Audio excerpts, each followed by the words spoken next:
agama dikorup oleh orang yang beragama? Ya, pertama-tama gini, aku tahu sih di pandangan orang-orang itu adalah bahwa saya kalau sesuatu itu misalnya terjadi di bidang agama itu pasti akan anggapannya lebih buruk. Dan itu juga nggak salah sih sebenarnya.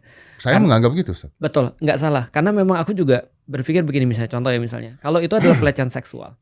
Dengan pelecehan seksual yang dilakukan oleh ustadz, itu jelas lebih parah pelecehan seksual yang dilakukan oleh ustadz. Dari segi pandangan.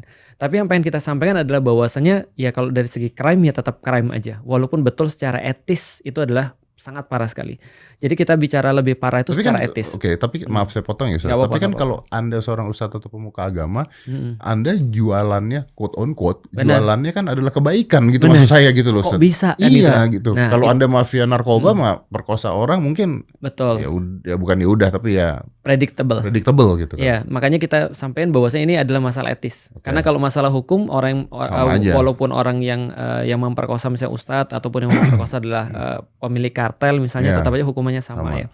Tapi secara etis ini memang bermasalah, dan dari titik itu sebenarnya kita bahas bahwasanya ketika ada orang yang beragama lalu kemudian dia menggunakan semacam otoritas dia di bidang agama, lalu kemudian melakukan sesuatu yang justru bertentangan agama, ini memang double.